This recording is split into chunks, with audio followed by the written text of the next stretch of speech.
Bonjour, je suis Anne-Sophie Nardelli, enseignant-chercheur en histoire à l'Université Savoie-Mont-Blanc, qui est une des universités de l'Alliance UNITA, Universitas Monthium.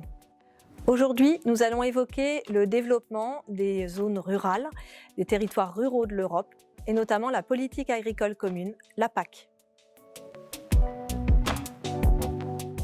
La PAC a été instituée par le traité de Rome en 1957, le même qui a créé la Communauté économique européenne, ou CEE, et la PAC va bientôt fêter son 59e anniversaire, puisqu'elle est entrée en vigueur le 30 juillet 1962.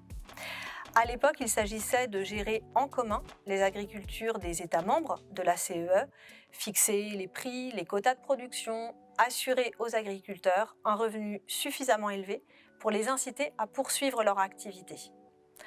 En effet, l'enjeu est alors la sécurité alimentaire. Il faut garantir que les Européens n'auront plus faim. Le souvenir des restrictions des années 30 et de la Deuxième Guerre mondiale est encore très frais dans les mémoires.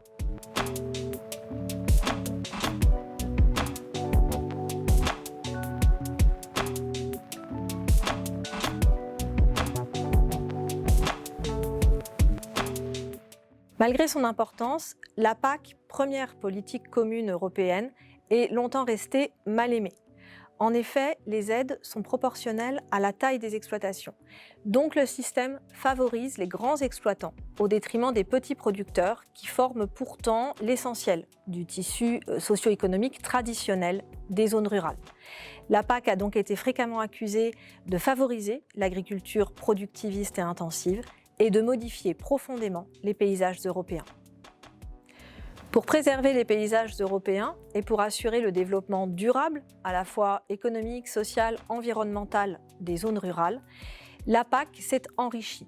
En 1999, l'UE a mis en place un ensemble de mesures législatives baptisé Agenda 2000, qui introduisait un deuxième pilier de la PAC, le développement rural.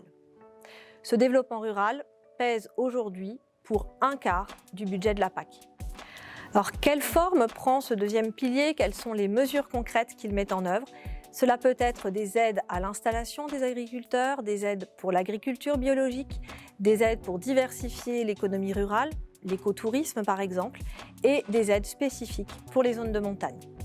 L'Alliance universitaire UNITA Universitas Monthium œuvre également pour le développement des zones rurales de montagne et dans ce cadre, en 2021, elle a lancé un programme de mobilité rurale qui permet aux étudiants de faire des stages ruraux à l'étranger.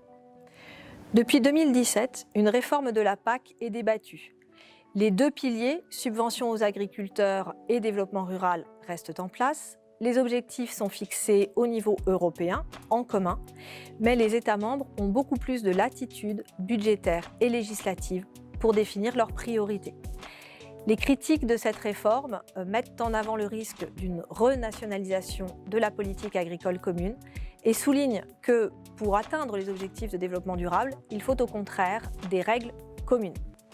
Ce qu'il faut retenir avant tout, c'est que depuis presque 59 ans, la PAC est un levier au service de la politique européenne en faveur de l'agriculture et des espaces ruraux. Et la question aujourd'hui est de savoir si l'agriculture et les espaces ruraux vont rester des biens communs européens.